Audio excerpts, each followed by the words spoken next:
following is a combination of two essays I wrote on a topic called Bad Hypnosis. I believe you're going to discover there's something alive and well in your life that needs to melt and fade away. I call it Bad Hypnosis. Yesterday, I witnessed bad hypnosis to the level that it made me flinch, then laugh. Bad hypnosis is reinforcing a negative in someone's mind that won't serve them in moving forward. I had a doctor's appointment with a new physician. When I got to the office, I had to fill out the requisite first-time patient paperwork. Sitting right there at the reception window was this giant, oversized pen. It was very colorful, and it looked like a child's toy. It was huge. Since the receptionist didn't hand me a pen, that was the one I was expected to use. Here's what caught my attention. It was in the shape of a giant syringe. Holy cow, Batman, did anyone ever consider the message that sends? It's a safe bet that most people don't like needles, especially big needles. What the prop does is reinforce a negative in anyone's mind who has even the slightest aversion to needles. It was probably a gift from a medical supply company with their logo printed on it, so that their name would be out there in front of the public in the doctor's offices all across America. The doctor's office looked at it as a free pen.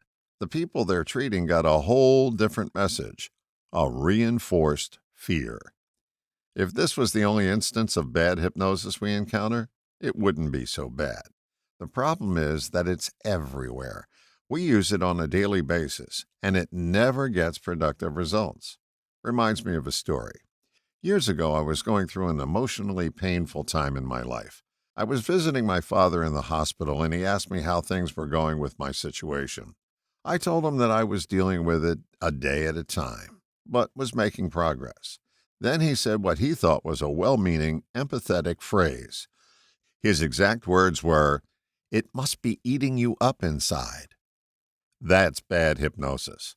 Lucky for me that I have a bad hypnosis filter that was installed years ago that allows me to chuckle when someone offers me an obviously bad suggestion and allows me to avoid processing it. This post is an attempt to make you more aware of bad hypnosis so that it doesn't take a toll on you and you don't use it to take a toll on others. Become aware. Is what you are about to say going to reinforce a negative in a person's mind? The way to know that in advance is to pretend the same thing was said to you. How would you feel? If it only puts you in a tailspin, don't offer it to another. Start to notice that bad hypnosis is everywhere. If you don't button up, you'll catch cold. Calibrate your bad hypnosis radar. When you hear a piece coming your way, either laugh aloud or chuckle to yourself. That response will be the way to guard against you unthinkingly processing the information to your detriment. You are exposed to bad hypnosis every day. Suggestions that, if taken to heart, will lead you to an unresourceful frame of mind. You also use bad hypnosis every day, and it doesn't serve the people you're offering it to. My mission is not to make bad hypnosis go away, only to get you to see how it impacts you every day. And now, part 2. Thank God I was introduced to something called Bad Hypnosis by the late Dr. Dave Dobson. He knew how easily we as humans are manipulated to another's point of view when they push the proper emotional buttons. He asked us to close our eyes and led us through an exercise. The purpose of the exercise was to have the part of us that knows we're being surreptitiously manipulated to alert us that we are being exposed to bad hypnosis. It's one of the best experiences you can own. It calms you down when you're getting caught up in another's one-way agenda. It allows you to recalibrate to a neutral spot where you can recognize a wolf in sheep's clothing so much easier. Jerry Spence, the famed cowboy attorney, calls this part of us our bullshit detector. The name is irrelevant. The fact that we own this sensing device is the message here.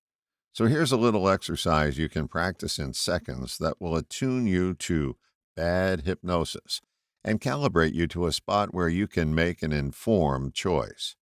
Take a deep breath Exhale slowly. Close your eyes and ask yourself, where does this sensing device live in my body? Just pay attention to any signal you get from your body.